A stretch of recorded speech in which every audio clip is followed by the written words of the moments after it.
All right, good evening, everybody. Welcome to the Education of a Weaponized Man podcast. Greg LeBuff here with you. Got Coach Brad, Coach Dustin with me. Listen, we're going to dive right into tonight's episode. I titled this episode Communication That Will Save Your Life. Hint, it's not by calling 911. Okay, so I think the only real setup that I have for this before I cut to the intro is just on highlighting the importance that communication plays when it comes to surviving violence, not just surviving violence, but thriving in violence. And I think a lot of people, it's just an often overlooked aspect of the preparation for violence, the weaponizing process. And I think most people genuinely think that, or at least the first thought that pops in their mind when you talk about communication is, shit's happening, I'm facing imminent grievous bodily harm or death, call 911. Okay, now obviously that is an important piece of communication, but it is not the communication, in my opinion, that will save your life. So we're going to break this down, share some insights for everybody, and hopefully you're going to walk away that much better for it. So stick with us. Back in about his family and his property. I'm Greg LeBuff. Welcome to the Education of a Weaponized Man podcast. All right, guys, we're back. And tonight we're going to talk about communication that will actually save your life. And the big hint I gave was that it's not calling 911. Again, I just want to say it again, right? Calling 911 is an important part of the communication chain. And that's the way I kind of want people to see this. I want to share and build some insights for people so that you can kind of have, again, almost, the ability to access a different framework is an important aspect because it's basically mission demands, mission commands. What are the commands? We know the threat, that's the demands. What are the commands? If your brain, if your body, if you've been trained and conditioned to have kind of a stimulus response type action or framework activated, it goes a long way to increasing your safety. So I think I'll start here. Most people, let's talk about the difference between proactive and reactive communication. And so what I mean by that, and then I'll let you guys throw your 2 cents in here real quick, but proactive versus reactive, meaning I think a lot of people, when it comes to communication, is they're very reactive in the sense that the threat approach is right. That's the first stimulus. I mean, you're out living your life, right? We're not looking for violence. We're not looking for fucking trouble. We're out living our lives. You're out working. You're out with your family. You're just doing what you do every single day. And all of a sudden, there becomes this threat. There becomes this imminent threat, this energy in your proximity, whether that's directed specifically towards you or whether that is, directed at somebody that is in your proximity. But there is the stimulus. In that moment, we got to think about this. What does that mean? That means somebody is rude, inappropriate, aggressive, or violent. And in each one of those situations, there is a building intent to harm. Okay? Rude, inappropriate, aggressive, or violent with the escalating intent to harm. Why is that important to talk about when it comes to communication? Because most people are reactive. What happens when somebody is rude to you, when someone's inappropriate to you, someone is aggressive to you, or someone is violent to you, or you see them doing that to an innocent person who you know does not have the capability to defend or protect themselves or stand up for themselves? Most people, they'll get reactive. We often talk about how it pushes the buttons. Bad guys, violent criminals, lowlifes are very good at pushing buttons, right? They'll chuck fucking spears. They're very good. I know a lot of people out there like, oh man, I'm not worried about getting in a fight. Like, I mind my own business. I don't have an ego. I'm not going to get sucked into a fight. You are underestimating how accurate and how many spears these predators throw. Right? They are very good at sucking people in, hitting the buttons. And so this is where it becomes reactive. People respond with anger. People people react with anger. People react in fear. People react blah, blah, blah, blah, blah. And that taints communication. So let's just keep it simple. Let's start off there real quick. On what your visceral thoughts are on, communication that actually saves people's lives, not just to call 911. It's important, but we're going to create we're going to prioritize that where I think it needs to be within the framework or within a priority level, and then talk about proactive, reactive. So go ahead. Whoever wants to start first, feel free. Yeah, I think that, we talked last week about a firearm being a tool and in part of a strategy. It's like, well, that's all fine and dandy, but if you don't know how to use it, and if you're not trained with it, it's not really going to come to your survival, you know. And it makes me think of even communication as a tool within the framework of a survival strategy within weaponizing. It's like if you think that it's just going to be there in a critical moment, you're going to say the right things just off the cuff.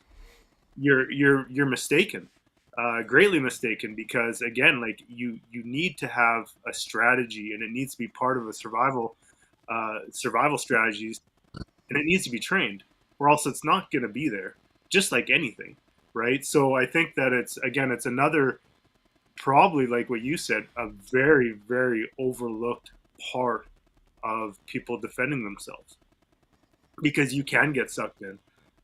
I remember, real quick, I remember doing a scenario where we did a lot of AAR afterwards. It was the legal one, if you remember, and kind of the workplace one that we did. And I remember reflecting on that scenario, and a lot of it was discussion, and a lot of it was conversation. And I was like, "What the fuck did I just say?" Like it didn't. Like I was like after during the AAR, I'm like, "What was it like? What was that? Like that didn't help me at all. Like that escalated the situation, you know." So again, like if you could definitely say the wrong thing and it doesn't de-escalate, it pushes that into a more of a critical crisis kind of realm, you know. So again, it's just something that I feel very overlooked, needs to be trained, and needs to be worked for sure. 100%. Yeah. Dustin. Yeah, you guys both use the words sucked in, and then like just to expand what you guys are talking about on that, it's like, we often refer to that as like being sucked into the story. So, if a rude, aggressive, inappropriate, violent person approaches you and they are still in that communication stage, things haven't hit the point of no return, hasn't gone physical yet, is like the reactive people tend to get sucked into that story. And it might be because of their ego, and I think that's almost more obvious. I think a lot of people can relate and they've seen it, maybe they've experienced it themselves. But I think the other side of that too, the other thing that lets people get sucked into the story is the social contract. And we've talked a lot about that in the past too, where just especially like as Canadians, I mean, we're generalized globally as like these nice, polite people. And that's how we're raised, right? I mean, most of us are raised that way. So we have this sort of obligation that's unwritten to like be polite, to be kind. And so when this rude and aggressive, inappropriate person gets in your face, there is this sort of trained, conditioned desire to like want to get into the conversation. And I think that's where a lot of people think, well, I'll just talk my way out of it. I'm a wordsmith. Like I'm good. I don't need to know how to fight. I can talk my way out of anything. And it's like, and that just adds to it even more. And it's like, well, no, you can't, and you shouldn't necessarily try to talk your way out of everything. And that's okay. Do you know what I mean? Like and that's where it comes into like the response side of things or the proactive side of things. Is like, no, as Brad said, if you train, how to communicate with people in these states, then it can look very, very different, which I'm sure we're going to kind of break down tonight. For me, like one just sort of visceral thing that I always kind of think about is like just staying focused on the mission demands and then the mission commands. So something is happening and right away it's just like, what does this mean? What needs to happen? And then I just start telling myself, I gotta do this, I gotta do this, I gotta do this.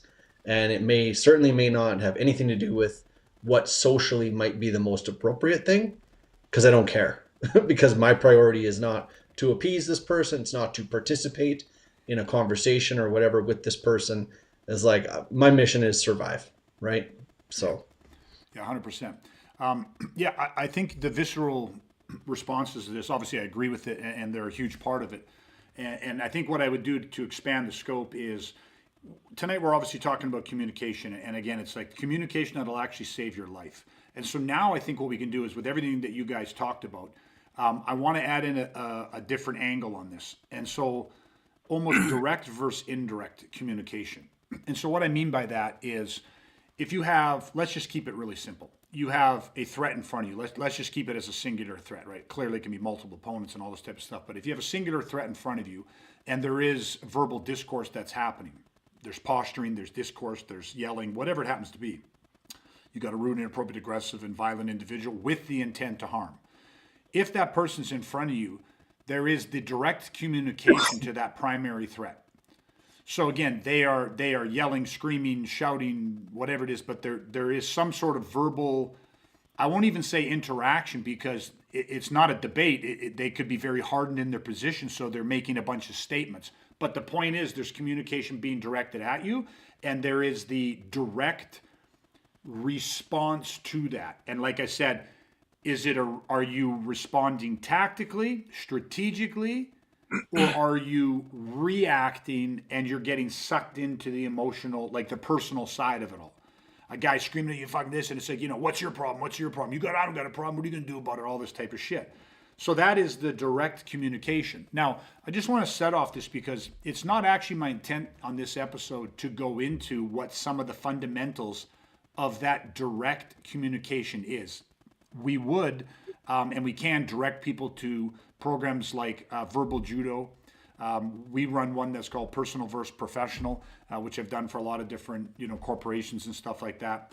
And there is the proper way, like how do you pace the aggressor, how to use verbal de-escalation tactics, all these types of, there are techniques and strategies to literally help you with your verbal communication. That's actually not what I want to focus in on. What I actually want to focus in on when I'm talking about communication that will save your life is indirect communication. And so I think one of the interesting things about this podcast is that hopefully when people really invest to listening, because we're long format, we go deep into the weeds with a lot of the strategies, tactics, tools, mindset, knowledge. Indirect communication is this. What if we said we have this threat in front of us? This threat is rude, inappropriate, aggressive, violent, with intent to harm, and there is verbal discourse that is happening. You have to manage that. If you want to use de-escalation tactics, and you want to be controlling your gestures and expressions and the tone, pitch, and volume of your voice and range and proximity and body language cues, to be doing all these things, to be influencing on almost a subconscious level and trying to de-escalate that situation, you have to be doing all that. But what is the indirect communication? Imagine in that scenario that your wife and kids are with you. Is there any need for communication with your wife and kids during an incident like that? Now, I said let's keep it to a one-on-one situation. What if there's multiple opponents? What if there's multiple bad guys? And it's you, your wife, and your kids.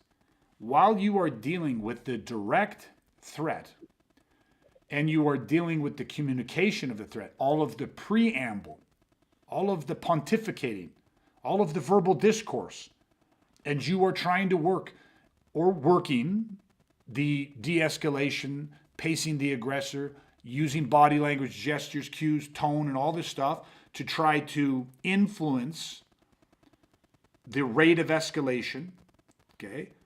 What about the need to communicate with the other people around you? Now, I gave you the scenario of your wife, your kids. What about other innocent bystanders? Whatever. How do you guys think that changes the dynamic when it comes to communication that'll save your life? Well, I think that it's definitely, there's, when you have somebody that is at that point where they are threatening grievously bodily harm, it's like, well, what do you, like, I'm thinking, like, if I have my wife and my daughter with me, it's like, well, how do you give them the information, the transfer of information that they need to take the actions that they might need to take, that could be pre-planned, typically it is, you know what I mean, without giving your hand away to what's in front of you, right? So, like, everybody has a role in the survival strategies in the family, right? So it's like, well, without telling them, it's like, well, what can you be doing that's communicating with them? Do you know what I mean? Yeah. Yeah, I agree. I mean, we've done couples courses before, and always one of the biggest things that we're teaching people and we're doing ourselves with our own spouses, and it is like having code words, right? That's something we have, my wife and I, and it's like certain code words mean certain things, and it's a very quick thing. Like it's that I say the one word, and right away she understands everything that word entails, which is, it can be essentially how dangerous the situation is. She knows exactly what she needs to do as far as kicking into operation mode. Like, who she has the car keys. What is she doing? Is she going to the car? She's doing what with the kids? Like all this stuff. Like it's all pre-done and pre-rehearsed, but all set to a single code word. And I mean, it doesn't have to be a single word, but you get the point. So I think things like that type of communication, like Brad said, it's all pre-figured out, but it's imperative because a situation can go from really bad to fucking unsurvivable if you are incapable of communicating with your VIPs, your family and your kids. Like for sure, it can change everything. I think for like communicating with other people, let's say, innocent bystanders, the first example that kind of comes to my head that other people can relate to who maybe aren't weaponizing yet is like any CPR course. Anybody who's ever taken a CPR course has been told when you go to start CPR, you select somebody, you point right at them, eye contact, and it's go and call 911. Do it right now. Come back and tell me you did it.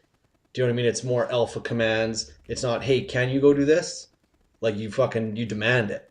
And I think it's the same thing, and especially in a violent situation, is like if you need to communicate with people you don't know, they don't know you, it has to be extremely direct. It has to be in order, like essentially an alpha command, that type of thing. Do you know what I mean? I do, yeah, and it's awesome. Okay. Thanks for your support. Very clear, very clear. Crystal. So 100%. Here's what I'm going to break down, and you guys have already started laying it out. I thought I wanted to, because communication is a massive fucking topic, like a lot of things are that we talk about, but communication for sure. So we just highlighted the direct communication, when you're communicating directly with the threat, right? That's its own strategic and tactical problem that's going on. So you are running counter strategies and tactics, right? De-escalation, all these types of things. But communicating with secondaries in your group, meaning like we use the term VIPs, right? The people that you are protecting. Because again, I'm going to specifically talk about the family unit. My wife and my two daughters are part of my defensive strategies. My wife is a grown woman. She has her own defensive strategies, but we have a cohesive set of defensive strategies for our family. If my wife's out, when she's out on her own, she is under her defensive strategies. That's her protection. Okay. When we are out together, we have combined defensive strategies. That is the first place communication starts that I want to talk about tonight. Communication that'll save your fucking life. If you are obviously part of a couple, a family, husband, wife, just maybe there's no kids, whatever it is, you need to talk about what your defensive strategies are. You need to have hard conversations about what your expectations are when shit happens.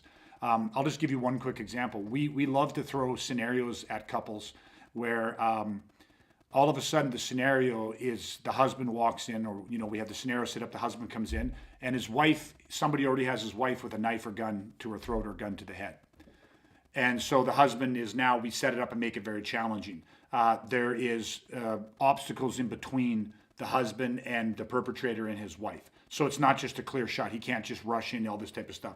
The point is we create a complexity around it that causes hesitation, or at least allows for the opportunity to achieve maximum hesitation, because there's multiple stressors, multiple problems. If you turn around and walk in and the guy's putting a knife to your wife's throat and it's right there, maybe you can, you reach out, strike the guy, jam the knife, whatever it is. Maybe there's something you can do, like an immediate reaction plan. But if that's not possible, and there's delays and hesitation, or like there's delays, environmental considerations, angulation, different things like that, all of a sudden there's a complexity to the problem. And what needs to be done can be very different from two different perspectives. Does that kind of make sense? What I'm going to do in that situation might be different than what my wife expects me to do. And if that is true, because if I take an action and the action doesn't go the way I would hope that it would go, I mean, clearly you're in a bad situation. And when you're talking violence, there's no guarantees. But if it doesn't go the way that I thought, and either she ends up being injured, I end up being injured, or the children end up being severely injured, okay, or worse, death. If you weren't on the same page, if you didn't communicate clearly to what levels you value your life, to what are your decision-making points? Like when do we fight for our life? When do we submit? When do we, I should say, I guess I should complete that. Submit and hope for the mercy of the enemy. I'm trying to paint a very clear picture, because if you say it that way, most people are like, no, you never submit. Okay, if you don't submit, that means when you pull the trigger and you start going into fight mode, and all of a sudden your wife gets cut, your kids get cut, shot, whatever it is, they may not survive that. They may not lead. They may be permanently altered for the rest of their lives, physically, mentally, emotionally, and at some point it's going to come back and go, you did that. Maybe it was going to happen anyway, but no, you did that. They told you to stay back, but you didn't. You wouldn't fucking listen. You had to be some fucking hero.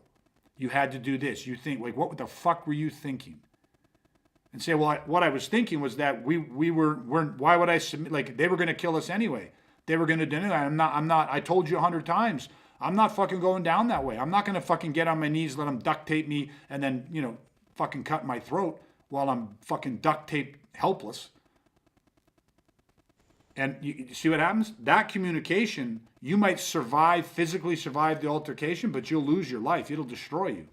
It'll destroy your relationship. It'll destroy your bonds. Like, I'm trying to show that, like, when you start turning a light on violence and you want to start talking about the subject of violence, every fucking aspect of it, from the physical to the mental, the emotional, talking about communication or talking about anger, like anything you're talking about, the water gets deep and it gets dark very fucking quick, because you're talking about life and death shit.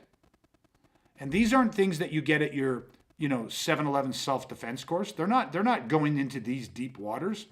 They're not confronting you with what we often refer to as the hard realities of truly taking on the onus and responsibility of learning to protect yourself. So, and this is just one aspect of communication that most people have never talked about. Just, what are your guys' thoughts on what I just said? Yeah, I agree 100%. I think, like, for sure, it's not something I think that people even understand, to actually have these conversations ahead of time. We've touched on this before, but it's obviously worth saying again. And I think that's where, especially the aftermath stuff, when you start talking about the ripple effect of violence, like, yeah, let's say you survive it physically, but yeah, like, can you survive it emotionally? Can your relationship survive it? Like, all of that, like, there's so much to it. And I mean, you might not even have any serious repercussions. The risk of the repercussions might be enough to destroy a relationship. Yeah. Do you know what I mean? Like, you don't know how violence is going to impact your spouse if you've never ever talked to your spouse about violence, if your spouse doesn't train and study violence. Do you know what I mean? They could be potentially pissed at you for even attempting to do something, even if it works out. Do you know what I mean? And obviously that's not a worst case scenario, but it could still be a pretty serious problem. So yeah, I think having these conversations is absolutely critical. Fuck 100%. Sorry, Brad, you're going to jump in here, and I just want to echo that, because that is exactly it. Well, what'd you think I'd do, honey? What do you think I've been taking all these lessons for and doing all this training for all these years? Like, because if shit like this happens, we're going to do something. That can destroy a relationship. Even though physically everyone got out of it okay. It's you're talking about fundamental core beliefs and primary beliefs, like, do you believe in the right to life and the right to defend that life?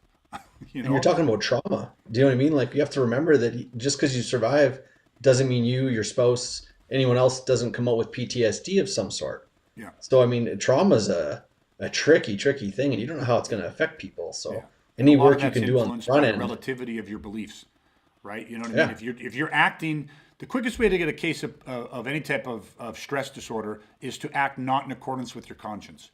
You have a fundamental belief in your right to life. You believe in protecting it, and then you fail to act on that belief. It will cause you trauma, or vice versa. And imagine if you and your spouse have completely opposite beliefs about, the right to life, or just the right to try and save your own life, protect yourself, all of that stuff, right? Like, and we're going to let Brad jump in. We're not trying to box you out, Brad. I promise you. But the idea, the idea of that, like, even if you have difference of opinions on that, when you communicate and you hear and understand each person's perspective, that will influence how you respond in a situation. And at the end of the day, if the person truly felt heard and understood, but then it's much easier for them to rationalize and accept that you acted out of, like, a good place, like you acted like they know you. so they can come to the right expectations, which mitigates the trauma. Even if they're like, I don't necessarily agree with you, but I knew this about you and I love you and I have accepted this a long time ago because we communicated. Okay, so, Yeah. and Brad, go. Sorry, almost Brad. Oh, One more not quick yet. thing Brad before boxed him Brad out again. goes. Good job, Dustin. Run a pick play on that one. I just want to give a real world example. Luckily, thankfully, I don't have this problem because my wife and I have similar beliefs. We've gone through all this. We've dealt with it. But like, you know, one of the people I work with, she just completely can't handle like violence. Not even violence. She can't even handle aggression. Like she has to turn away from a hockey fight because it's just too much. You know, and like her husband doesn't train. But I mean, imagine if he did. And imagine if he took someone's life protecting her and their kids. Like, I don't know what that would look like after if they didn't do this work. Like you just every part of your body, every cell in your body is like diametrically opposed to aggression alone, let alone violence. Like, I don't know. You know what I mean? It could be bad. Oh, yeah. Go ahead, Brad. What are you waiting for, man? Yeah, come Get on, in Brad. there. Just jump in there. Don't be You know what? bashful. The problem is big. You know, when you start talking, we say this all the time. You got to own the problem when it comes to violence. And it's very, I think that saying is even easy for people to gloss over. So yeah, I get it. Some guy's in my face, like I get, or some guy wants to take my life. Is like I got to do these things. It's like no, there's more to the problem, and this is one of the facets of the problem that people are like, well, oh fuck, like I didn't think about that, and we say all the time. It's like how one of the true kind of dictators of how someone is at defending themselves and conveying that message is how they could articulate the problem and how they could paint that picture of what good night baby and how they can Good communication. and how they can paint the picture of violence and own that problem. You know, this is one of those things, like you said, it's the deep work. This is the work that is not on people's radar, not at this level.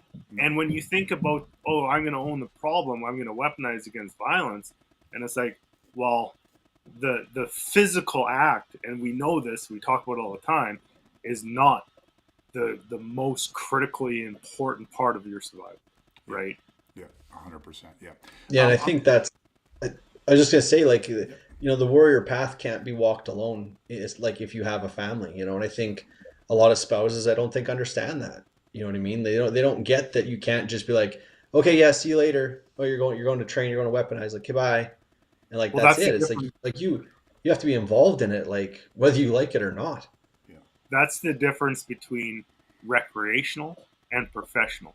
If I was a recreational self-defense enthusiast, my wife would not know anything. Oh, he just goes and does this thing, once a week, and he gets discipline and exercise, and thinks that I'm in part of a book club or something silly like that, right? But like, that's just it. It's owning the problem. The problem, like what you guys said about like the ripple effect, it ripples outside of just it's not just my problem, right? 100%. It's the unit's problem. Yeah. And I'm going to throw down range because we love our analogies here, but the analogy based off kind of what you're talking about, Brad, about the problem is much bigger. And again, if people first viscerally look at violence, a husband, we deal with men, but a husband decides to join this weaponization process and say, you know what, with the way the world is right now, I don't know what's coming, but it's whatever's coming. There's bad coming. Like there's, you know what I mean? Yeah, there's probably good coming too, but there's something coming. And so they invest in this process, but they don't really know. And it's kind of like doing a house rental. You know, I'm just going to reno the bathroom. But then the second you open up one wall, you're like, I'm just taking off the top floor, and we're just going to redo that because we found fucking this. You know, it fucking spirals real fucking quick. Yeah, a bathroom reno, nothing's that simple. Violence is like this, and all of a sudden, again, and I take a lot of pride in the fact that like, when you are exposing people to be like, part of a very important part of what you're doing in the process that you're embarking on is you need to go home and have these conversations. And so what are the topics? Well, We're talking about right to life. We're talking about what happens when, that life is threatened with us, our children. It's all very, it all leads into some very deep waters. So, this is the first thing, pre-communication, just about what we're talking about. And anyone that follows us and listens to us, we're talking about lethal force. We're talking about asocial violence. We're not talking about antisocial aggression, which is fights that often, stem from the desire to want to be right, a sense of moral superiority or your ego, right? We're talking about asocial violence. These violent predators, you're devoid of choice. They're not asking. Violence never asks. You're in this situation. So the pre-communication is you have to talk about a lot of these core beliefs, taking life to preserve life. I want to finish the scenario a little bit, and one of the angles we take at it in our courses is, if that scenario I painted where I'm out of reach, there is no quick, direct action response. My wife's in jeopardy, and I can flip it. I'm in jeopardy, and they're giving commands to my wife, or they're giving commands to me. Comply or we cut his throat. Comply or we're gonna fucking blow her brains out. Comply or this, that, or the other thing. There is space sometimes in those situations for a Trojan horse, feigned compliance, looking for your opportune moment, but complying with a certain demand for a certain period of time in a certain way. Yes, 100%. That's strategic, that's tactical, that's necessary at times. But ultimately, the resolution, the core belief that has been communicated, there is no submission. If they have it in them to fucking murder us, they have it in them to murder us. Complying with their demands isn't going to fucking change it. And if they don't have it in them to murder us, resistance does not turn them into murderers. They either have that capability or they don't.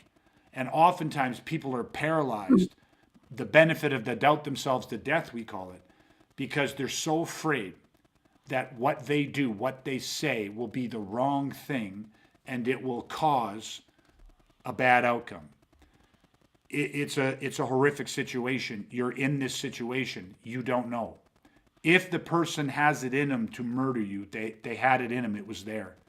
And for all you know, they were going to do it anyway. So you are either submitting and hoping and praying for the mercy of very bad people who may not have mercy, or you are, being like, fuck you.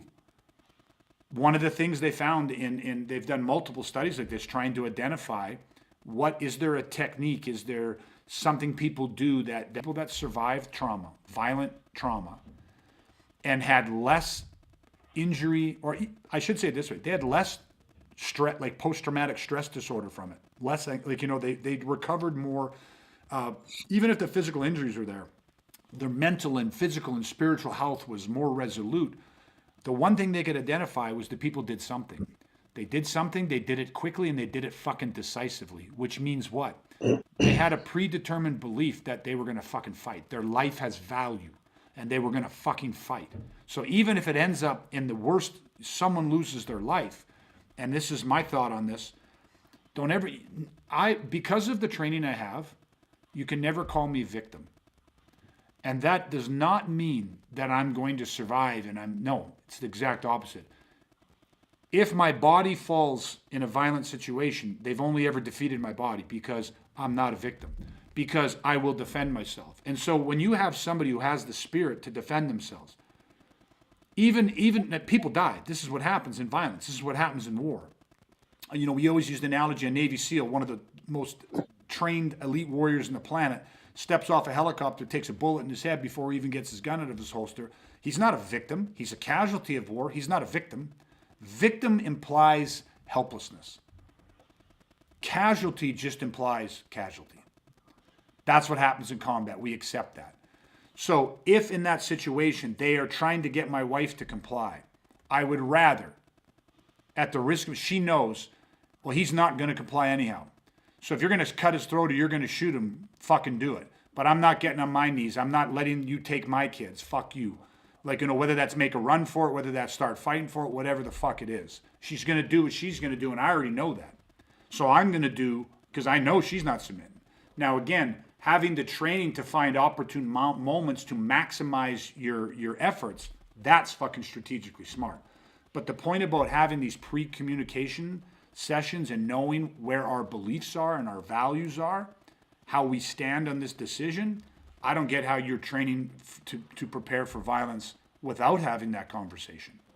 And that's not a conversation that should be taking place on year 5 or year 10 in training. That's a conversation that should be happening in the first few months of training. That conversation probably already happened, which is what led these good men to training. Is they sat down with their family and said, this is something that I believe is a very important thing for me and for us to have as a family, and that's what led them here. So that's pre-communication. Now, just for the sake of time, lots more to talk about, I want to go now to active communication. There's a connection to pre still. But Dustin, you started to unpack this. Many times what will happen, especially when you have a really good filter, you have a good radar, good situational awareness, you've developed the reticular activator in your brain, so you're not sensory gating threat cues. When you have a really good radar and intuitiveness, you're seeing threats, you're reading body language, behavior, and communication patterns. You're reading what we call the PIN index, the pre-incident indicators. Many times you'll see something developing before you get in too deep, like before it becomes imminent. And in that situation, Dustin talked about having code words. Code words and code gestures are very important pieces of communication when it comes to protecting yourself. I'll give people one scenario, and then Dustin, you pretty much kind of painted the picture of the other one. But imagine if all of a sudden my wife's outside. Let's say we stop at a gas station on a road trip. So we put the gas pump in, the car's pumping gas, and my wife walks into the store, or vice versa. But all of a sudden, most times you can see in the store, so I can see my wife in the store. She can look out, see me standing by the car, the pump, doing the windows, whatever it is, the kids are wherever. And all of a sudden, if somebody was approaching me, if a vehicle pulled into the parking lot, and I happen to notice duct tape over the license plate, and recognize and then see these guys that I can just tell by the body language, these guys are, reaching down to the floor and grabbing things, and maybe you can see that they got like toques on their head, which maybe are going to be pulled down as ski masks. If I start reading signs of trouble, and my wife is looking at me and just, which she knows to do, to maintain visual contact when possible, as much as possible, and she looks out. Maybe she saw the car pull up as well, but she looks at me. We have two different vantage points. With a gesture, no words needed, with a certain gesture that would be, oblique to anybody else. It'd be very obscure. Nobody would ever pick up with any hidden meaning in this. With a gesture, we can communicate exactly what you talked about, Dustin, different levels of readiness. A certain gesture can mean imminent grievous bodily harm or death, immediate threat, take immediate and decisive fucking action. Right? And we have codes and gestures that will progressively de-escalate all the way down to just heads up. There's an energy, there's a feeling, there's a vibe, as low level as it might be, head on it's time to switch on. That would then allow my wife or myself, depending where the kids are at, depending where we're at, by the vehicle, not exit strategies, all these different things. All of these plans now can start being set into motion with nothing more than a gesture or an expression, or like you said, Dustin, a code word. And a code word that I can work into a conversation very naturally, very casually, and especially a situation where I'm dealing with a rude, inappropriate, aggressive, or violent individual. So that led us into the second scenario. So I wanted one where you see that there's distance. No, what are you going to yell? Hey, look out, they're going to rob the place. And now these guys are cued. Now everybody's cued. Now people are like, what the fuck? And now people, who knows what the fuck starts happening. You can escalate that shit in a lot of different ways. What are you going to, trying to rush? Panic. Panic helps nobody. Most people survive critical situations by seeing the development of it and taking immediate decisive action. The earlier you take action and the more decisive the action is, the greater degree to which you influence the outcome of that event. So that is a very powerful piece of communication. Or like you said, Dustin, they're right in our face. Their family's right there. And as you said, we have code words, things that we can work casually, naturally into a conversation, and a violent, like an aggressive conversation. It can't be something like the pineapple has landed. The pineapple has landed. And the guys, what the fuck are you talking about? Now, it's still, they wouldn't know what you're talking about. That's a bit of a mental interrupt for them. But the point is, you can do a lot fucking better than that. But now all of a sudden, when that code word is spoken, different levels of threat. And let's just deal with the highest one. When we issue the code word, I don't have to think twice, because if it is the ultimate high level imminent grievous bodily harm or death, my wife knows that her responsibility, if and when possible, is to get the kids and separate themselves from me as fast as fucking possible. If somebody out of the four of us is going to become a bullet magnet or a human shield, it'll be me, not her. Preferably. Can't always control situations. But does that make, you know what I mean? And one of the things I wanted to hit in this, then I'm going to let you guys jump in on this, is there's a laundry list, and I'll just set a few and you guys feel free to go deeper. A code word can tell them to get the fuck out. Egress, get the fuck out. A code word can tell them, when you get the fuck out, get backup rolling. Now you're calling 911. Now you're calling ambulance and fire, right? I might get shot in this, might get stabbed in this, a kid might go down in this. Get the fuck out, get 911 coming, get backup, get other forms of communication and back. Maybe they don't get there for 7 minutes more, but maybe they don't. Get that shit going. Egress and escape opportunities. They might get to the car, start the car, have the window down, back the car out, have the car already slowly rolling forward. Or flat out, get the fuck out of there. You and the kids get as far away from this as possible. Because this gives me opportunities. If I have to run, jump, hide, flee, engage, be a bullet magnet, whatever it is, at least I know you're not just moving 3 feet away from me, watching, going, oh my God, what's happening? Like that, then now you're forced to potentially be that human shield.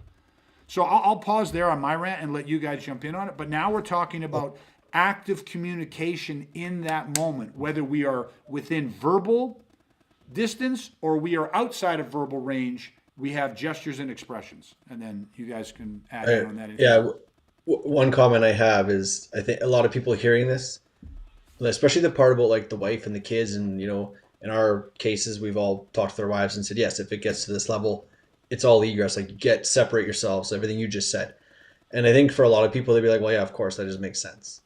But if you have a feisty wife, she might surprise you if you don't have these conversations. I remember at the first couples course we ever did, Brad wasn't with with his wife at the time, but me and Greg were, and our wives were there. And I remember, like, straight up, they were both like, they're in there, like they were helping, they wanted to be a part of it, like, because they're feisty. And we were just like, no, like, here's all the reasons why that's not better.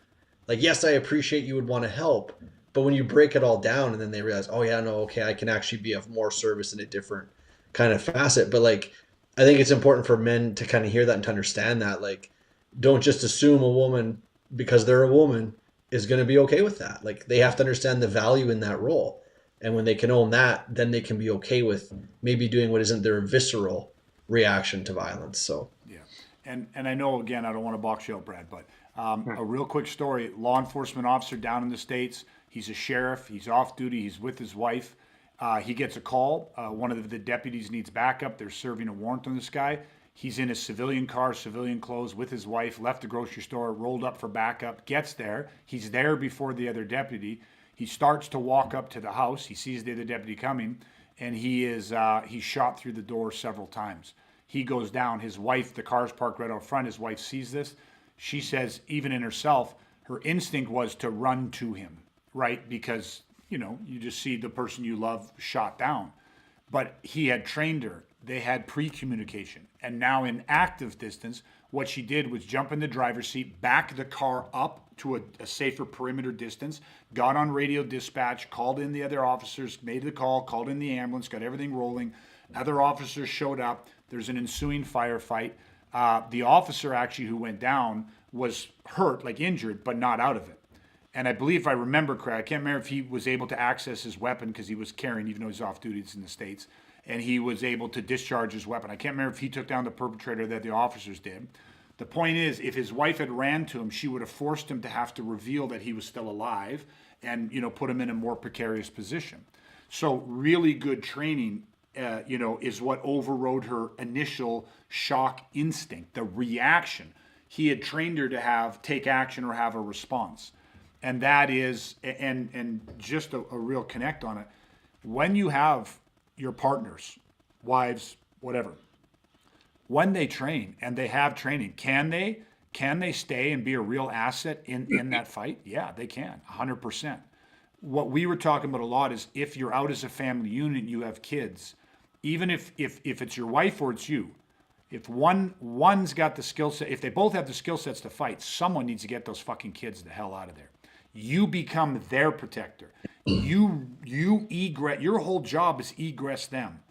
And if somebody gets in your way, then you are the primary, and that motherfucker needs to go down.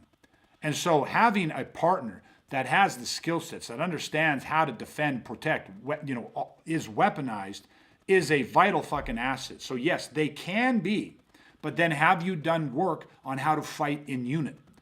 Like fight in a group of 2, fight in a group of 3. You know what I mean? Like, so there's lots of dynamics to this, but my bigger point was on communication tonight. And again, how important this communication is, right? So anyways, Brad, I'm sure you got some stuff to throw in on this. Yeah, you know what? Actually, 2 points. One, building on the scenario of the cop that you said. Just, you know what? Again, everybody has the roles, right? You're out with your wife. Maybe your family's there. Maybe you don't have a family, but whatever the situation happens to be. But just like they had that pre-communication, we've talked a lot about egress, all those sorts of things. And, but what about when you are calling for resources? Like you said, like, well, what happens is you call 911 it's like, hey, listen, like these guys had a knife or you heard gunshots. It's like you're phoning 911 saying, listen, there's gunshots. Like we need an ambulance potentially. But then also one of the things too, and this is something we talked about, is like, how do they know who the bad guy is? Mm-hmm. Right. 100%. So if you have your wife is saying, hey, listen, my husband is this, he's wearing this, he's doing this, he's like, this is what he is, this is what he looks like, and whatever, you're describing him. So when they roll up on scene, they know that this is the person that's is being assaulted and attacked, right? So that's just one point that I want to make. The other point is this: we talk a lot about tools, right? Having a med kit on your person, on your car, in your house, tactical flashlights, designed weapons, an edge knife, those sorts of things. We say this all the time. It's like, if you don't bring it to the fight, you're never going to have it, right? And it does you no good sitting at home inaccessible, right? I view these pre-conversations and these pre-plans with your unit as equal to a med kit. If you don't have it, it's not going to be there when you need it, right? You didn't bring it to the fight with you. It's somewhere at home, or it's still in the store because you haven't fucking bought it. Yeah, you know what I mean? 100%. Yeah, your point about being able to relay a description of who you are, because again, that is such a powerful point. The game ball, I'll give you the game ball for that point, because it was really, really powerful. Because when you are trained and you are engaging these guys, when people roll up from the outside looking in viscerally, you're going to look like the bad guy, because speed, surprise, and violence of action. The response needed, the action needed to take out bigger, stronger perpetrators. And if you're equipped using a knife, might be in your home firearm, whatever, you want them to understand, you want that communication and that part of the story getting out there. And also, it is your first statement being made. So having a spouse that understands how to relay and what information to relay and the manner in which to relay it also can become evidence for the post conversation, which is, what was our moral and legal authority to protect and defend ourselves up to and including lethal force? So what is being said? What is being articulated? In a very concise, way. Because it's a crisis. It's a very imminent, very emotional, overwhelming crisis. This is all part of training. And again, why I hate the terms, why we all hate the term self-defense is because it's so generic. So if you don't talk about these things, that you go, no, but I teach self-defense too. And it's like, well, we don't teach self-defense. We teach weaponizing, but you get what I mean.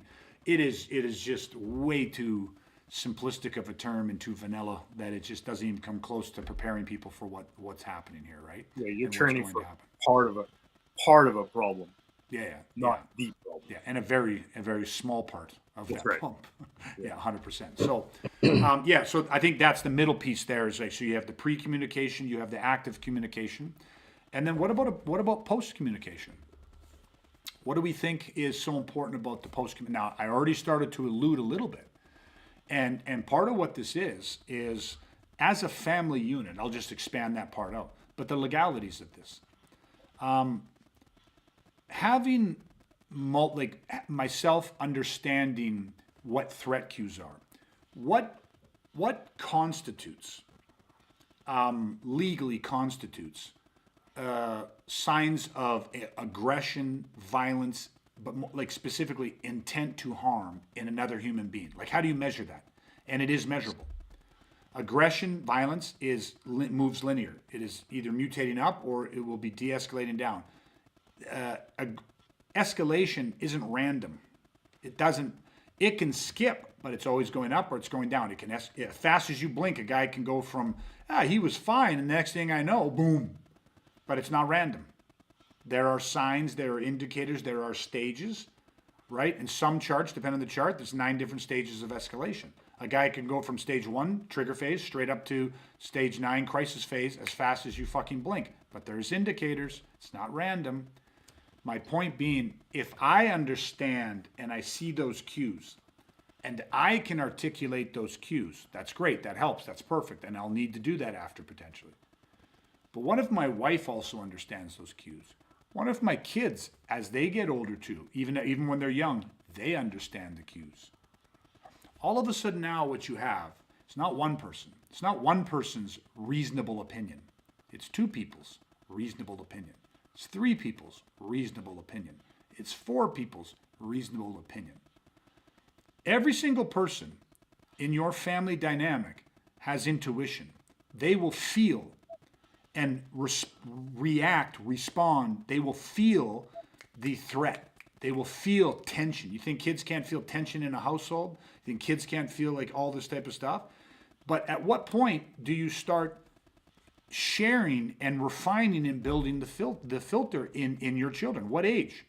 Well, here's what's interesting. Most people, if I said, do me one favor, parents, either stop or never start raising the next generation of fucking victims. That's a powerful statement. And so what you need to do to not raise the next generation of victims is teach them and help them understand how to read human behavior, how to understand violence, how to get in touch with their own innate survival system that they are born with. It is inside of them, right? They have it. It is there. And stimulus and stressors activated. So listen, you're the parent. At what age do you do it? You know your kids. You know when it's appropriate. But it doesn't matter if you know the age to start teaching them if you don't know what the fuck to teach them. So just one part of post-conversation that comes in is if everybody actually has had good pre-conversations. Lots of families talk about what to do if the house catches on fire. Who do you call, kids? How do you get out of the house, kids? What should you do, kids? What should you tuck under your door sill, kids? How do you check if the fire's on the other side of the door, kids? We do all that shit. But we don't talk about threat cues and this and what they might be feeling and seeing and why dad or mom might act this way. And when dad and mom say certain things, why it is so important that you listen, because that means that we could be in danger. So if you've done the pre-conversation, now you do find yourself in the horrific position of needing to have active conversations where you are giving codes and gestures. You need everybody on board. But the other side is then in post-conversations to police, to lawyers, to whoever. And not just that, when you sit down as a family and explain to your children why dad or mom had to potentially take that person's life, they already have understood and understand there's bad people in this world. And if you give these people even half a chance, they will hurt you. Mom and dad believe two things. One, self-defense is a right that will never be denied. And two, our life has value and is worth protecting. And you get what I mean? That pre-conversation, your kids are not going to experience trauma the way most people's kids will. Now, of course, age range, I'm you get what I mean. I'm setting up the context for this. Okay, so to me, one of the conversations off the post is your own moral and legal protection within your family unit, as well as from society as a larger whole. All right, so that would be one of the things I would see about these post conversations. How about for you guys? What do you guys see on the post end of this? Yeah, I think where my head really goes to is a lot of, articulating, like if you had to take life to preserve life, those conversations, because it's like, when I say pain shared, it's pain divided. How do we make sure that, because my wife or my daughter could take the brunt of the trauma pie just purely by seeing me, come out of the bathtub, so to speak. Right. So if you don't have those, again, this is kind of leading more back into the pre stuff. Yeah. But it's like, how do we prepare and arm our families, not just for the actual act defending against violence, but the post, how do you let everybody know that what action you did was okay, and it's not wrong. It's not bad. It's just, it's Exactly. necessary. And it's like having, like, we have paradigms, not just individuals, but even as society, because now word gets out. How do my wife's friends treat her? How do they, how does, like, our not our inner circle, but like, because obviously it wouldn't be an issue, but how does, like, the out of circle of friendship, like, if I had to take life to preserve life, and then now is Jovi's friends coming over anymore, or do they think I'm a murderer? Do you know what I mean? How does that affect? There's a lot of, like we said, ripples across violence, 100%. Well, I think the thing to hit on, and then Dustin jump in, obviously, and we'll get ready to wrap this up, but pain shared, pain divided. And I think I would just throw down range that, like, hey, listen, it was not that long ago that a lot of people grew up on farms. A lot of people understood where their food came from. They went to the butcher shop and saw people being, saw animals, like people butchering animals for food. Like, we were around death.